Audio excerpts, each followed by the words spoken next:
Welcome to the show, Kelly. Thank you. This is so fabulous.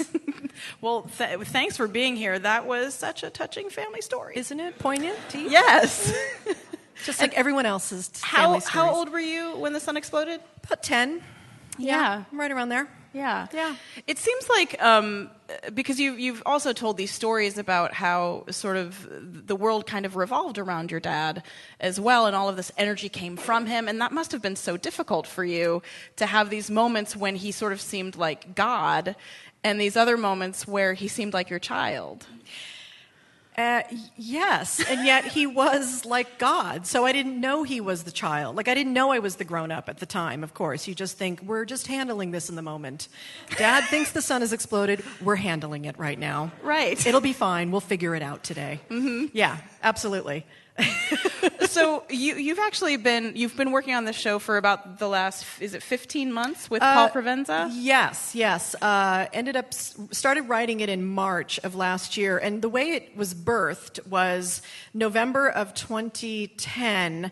Lewis Black invited me on this thing called Lou's Cruise. Lewis Black decided to have part of a cruise ship thing with 400 of his fans, bringing these fun stand-ups, and so at night they'd have great stand-ups, 400 fans, but they needed a day event.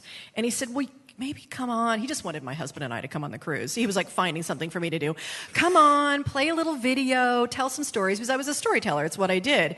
And I'm like, okay. And so that morning, I literally I had a bunch of DVDs. I'm like, okay, we'll play that one and that one. And I just kind of got like 8 of them in chronological order. And because I'd been working on a memoir and had read my dad's memoir, I just kind of had these vignettes in my head and had some set stories like The Sun Exploded.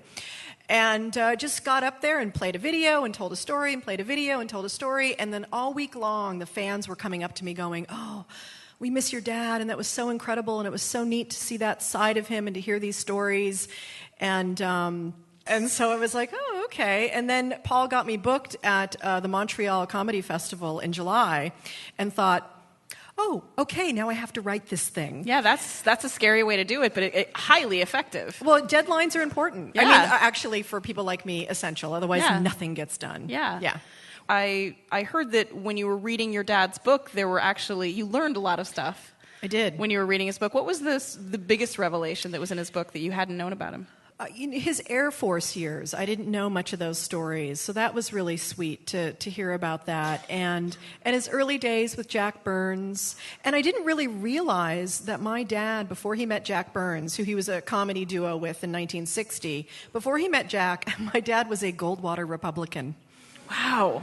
His mom was a Republican, a New York advertising business, and my dad wasn't very politically minded back then. He was into funny faces and impressions and kind of Spike Jones and Danny Kaye. And he met Jack, and Jack was like this radical lefty commie guy, and still is, and was like, hey, you got to wake up to this stuff, and started educating my dad. And within a few months, my dad was fully educated and like, okay, now I get it. So. Well, and he could have very possibly turned into Rich Little. If he, that's a horrible thing to say about your father, that's and scary. I apologize. That's a really scary thought. Yeah, but he was very straight and narrow in the beginning. He was, although, he'd smoked pot since he was 14, so he was basically an outsider on some level. And then in the 60s, although he looked straight, if you remember what he looked like, he had short hair and the tie and everything, he was hanging out in Greenwich Village with Joan Baez and Mort Saul and Lenny Bruce. I mean, he really was this counterculture person on the inside. Yeah. And really what happened is finally he decided his outsides had to match his insides, which is always, I think, a good sign of psychological health. And he went for it. Yeah. Yeah. You actually, you told a story, I listened to you on Jimmy Dore's podcast, and you told a story about your father watching Rick Moranis do an impression of him on SCTV, and he was really hurt by it, and that was so shocking to me, because he doesn't seem like the guy to be hurt by something like that. Why was he hurt? Because he was being made fun of. He had been kind of resting on his laurels, and this was like 79, probably, somewhere around there. And so the whole AM, FM, class clown, occupation fool thing had broken in like 18 or 19 months 1972, 1973, and he'd kind of had that for a while, and he was doing a lot of the universal, kind of observational stuff, and he was becoming kind of a caricature of himself in some ways. He had stopped growing as an artist, basically.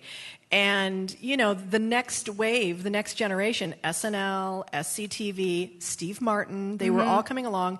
And my dad, even to the end of his career, always kept an eye on the competition. My dad's like, he's the cool guy. He's a sharp guy, too. And he's like, who's out there? Who's doing what? And you see, I play the clip in my show, actually, and you see Rick, and you go, oh, yeah, cringe.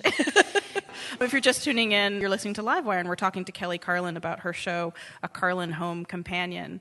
And it was very interesting to hear about a time in his life where he wasn't sort of at the top of his game. I think we all know about these legends, and in our minds, they have it set for their entire career. Sure. Everything's roses all the way through. From the outside, it looks great. Right. Yeah, no, but he's a human, and he was an artist. And I think anyone who's got any kind of artistic bent or has a long career, a lot of people hit that low and they don't come back. Yeah. They disappear, or they stay there and they're doing the same act 20, 30, 40 years later. And really what happened during that time was he reshifted some things, and what happened in the 80s, like the next big thing that happened for him was the stuff routine, where he really took the observational thing and just really made it a beautiful, big, iconic bit, right. And then he was kind of done with that stuff. Your stuff is stuff, their stuff is that you can't say on the radio. Right. So, but you were there through pretty much all of it. I mean, you saw pretty much all of it, and you tell a story about what it was like to be with your dad when he was playing Carnegie Hall.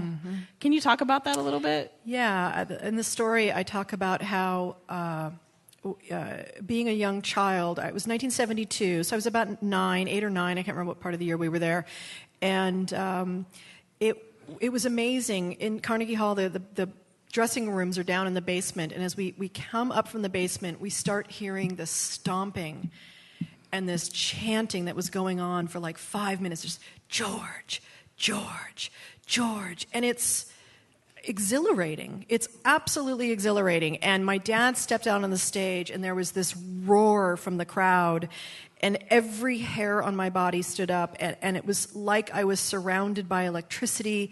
There was like this rush of power through my body. And although I'm young and I know it's about my dad and he's on stage, it's intoxicating. Fame is intoxicating. And there's some part of me that was like, oh, I like this. And all I have to do is just stand next to Daddy and I can have another hit of this.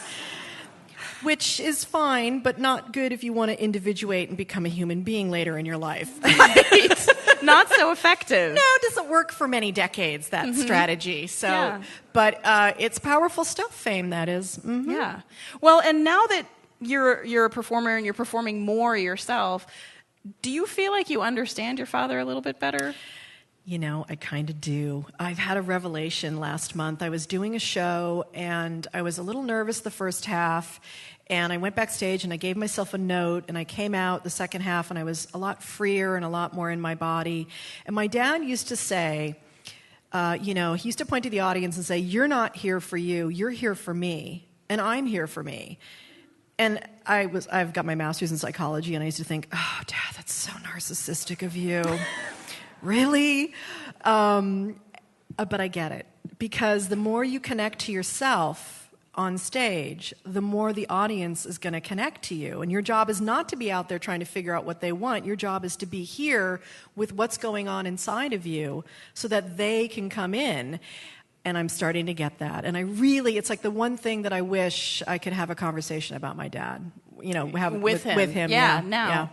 Yeah, well, we've all got those conversations, I know. that you wish you could have had. This is true. Oh, death. Hate it. Yeah.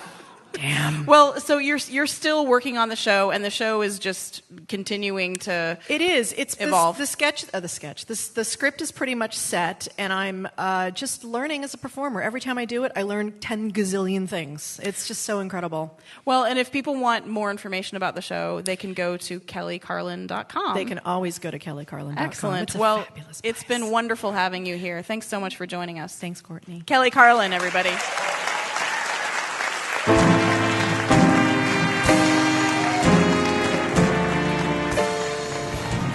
You've been listening to a snippet of Livewire, the radio variety show that's like a chew toy for your brain. For more information about the show or to download our podcast, visit livewireradio.org.